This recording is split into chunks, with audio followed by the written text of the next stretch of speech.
ცენტრალურ საარჩევნო კომისიაში დღეს სხდომა გაიმართა, სადაც საარჩევნო პროცედურებზე იმსჯელეს. ცესკოს პრესპიკერის განცხადებით, კომისიამ ეუთოს რეკომენდაციები გაითვალისწინა, რაც მისი თქმით ხელს შეუწყობს, რომ ყოველი მომდევნო არჩევნები კიდევ უფრო მაღალი საერთაშორისო სტანდარტების შესაბამისად იყოს ორგანიზებული. დადგინდა კენჭისყრის ელექტრონული საშუალებების გამოყენებით ჩატარების პროცედურები. ასევე დამტკიცდა საუბნო საარჩევნო კომისიის წევრთა სახელმძღვანელო ინსტრუქცია.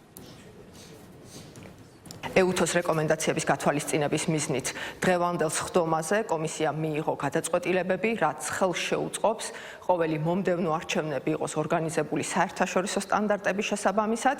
მათ შორის დღევანდელ სხდომაზე განისაზღვრა ზოგიერთი საარჩევნო პროცედურა, დადგინდა 4 ოქტომბრის არჩევნებისთვის კენჭისყრის ელექტრონული საშუალებების გამოყენებით ჩატარების უზრუნველყოფის მიზნით საარჩევნო ბიულეტენის ფორმისა და სპეციალური ჩარჩო კონვერტების ძირითადი საარჩევნო ყუთისა და მასზე დამონტაჟებული ხმის დათვლის სპეციალური ელექტრონული აპარატის სახე